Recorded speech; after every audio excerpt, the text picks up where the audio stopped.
اینجا همه صحابه ها خوان. اینا قبرستانه که کلی صحابه ها ما در همینجا حضور داریم. همینجا خداوند بزرگ شما بیاین اینجا رو جای مقدس های روی زمین ببینید و مکه و مدینه رو ببینید.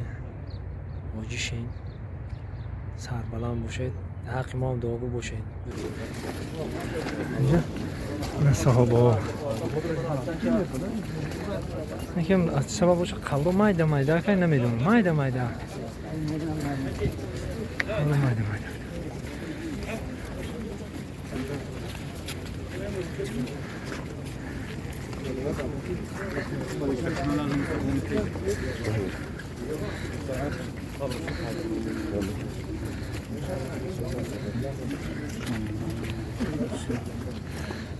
قبرو مایده مایده کشه بینفتگه مایده مایده کشه بینفتگه قبرو تمامه بالا ده خرالله قبرستانه بی همه جاش بخرانه.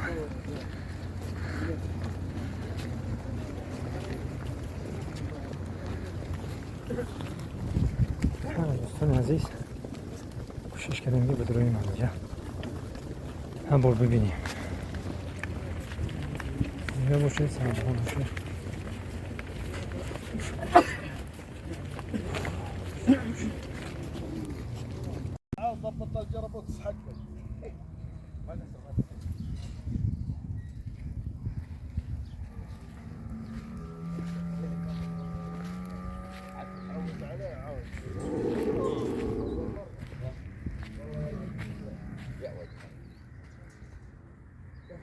اشترام آواز داشت عجیب آواز داشت میگفت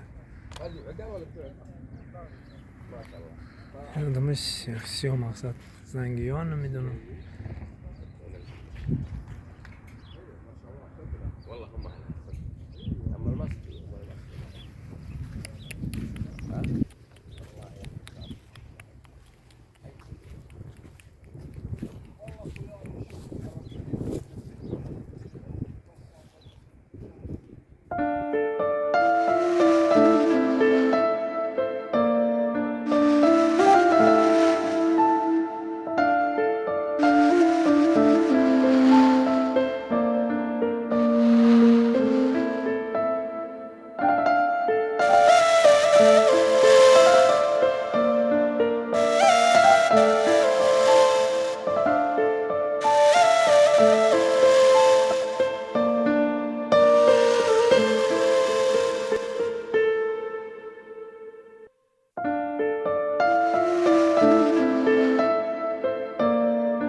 عزیز ما شما در کفترهای کهی را نشان میدیم که وقتی آدم ها میگردن این کفتر کهی اینا یا بسم الله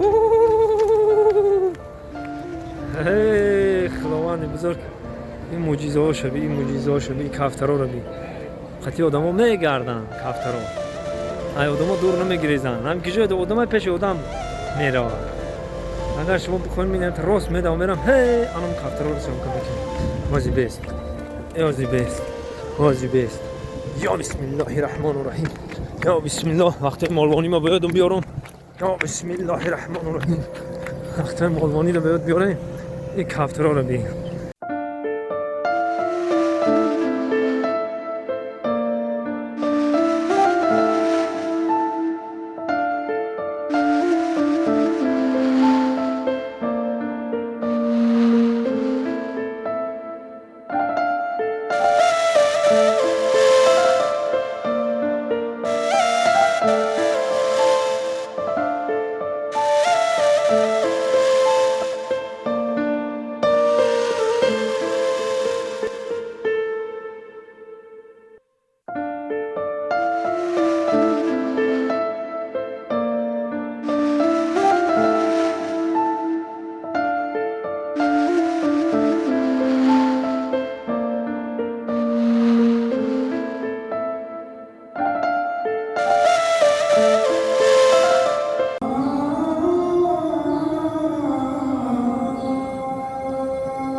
همین